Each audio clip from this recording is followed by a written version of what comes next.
What is going on, everybody? I'm the Bourbon Sipper, and today is my official Penelope Havana review. I've had this bottle for a little over probably 2.5 weeks now, and I have been sipping on it here and there trying to get my official opinion on the bottle. So I ended up getting it from my place in Delaware, Big Liquor Shop. Thank you, buddy, for letting me get this. It was actually the last bottle I had, and so far, I will say I'm not disappointed from this bottle, necessarily. There are quite a few people that are, but I am not really one of them. So, overall, I think this is a very unique blend from Penelope compared to some of the stuff they've done in the past. And I know a lot of people are comparing it to the Rio, but this is nothing like the Penelope Rio. This is its own thing, and we're going to get into that. So let's go ahead and see what the nose is coming up with now. So I definitely got some different things over the past 2 weeks on the nose. After this thing has gotten some air. And so it really comes off as a straightforward, the rum finish comes off straightforward on the nose. It does. And that does not surprise me at all. I actually get zero maple syrup on the nose itself, which I have found kind of strange the entire time. In the last 2 weeks, I found that very different. I think this is like my 4th or 5th pour of it. So, but on the nose, I can't find it. And I don't know if it's just me or if it just, the 1 month it was aged didn't really have enough time to get it in there on the nose and maybe just on the palate. But you get the rum straightforward. I think I actually get a little bit of cherry on the nose instead of the maple syrup, which is kind of funny, but it is what it is.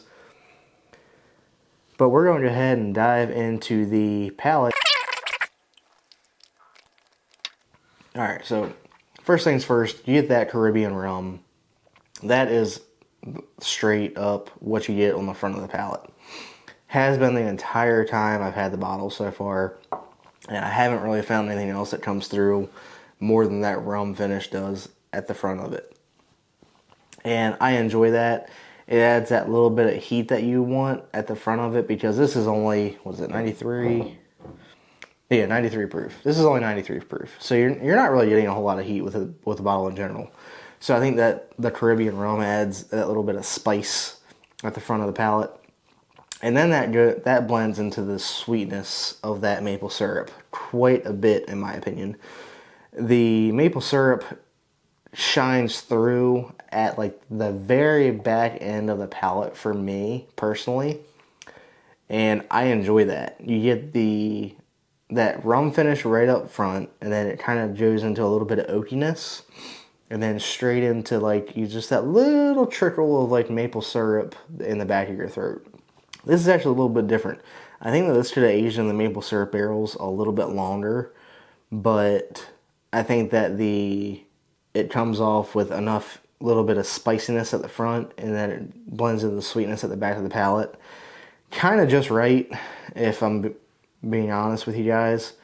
It's definitely its own thing. I've never tasted anything quite like it. I have another one from Bardstown that's finished in a rum, and it has that rum finish, but it doesn't really have the sweetness that you get with this one, I think, just because it is finished in the maple. So, if I had to say whether it's a buy or a pass, I would definitely buy it. If you guys can find this bottle, I think the MSRP is $70. If you can find it for under 125, I would pick it up all day long. And I know that some people have also said that there's a confectionery sugar that they get off of this. I will say, it's slightly confectionery sugar on the palate for me too. But it kind of blends in with that. I think it actually blends in with the rum quite well. But overall, 7.5 out of 10. If it was a little bit more maple syrup on there, I think I'd probably give it a strong 8, all day long.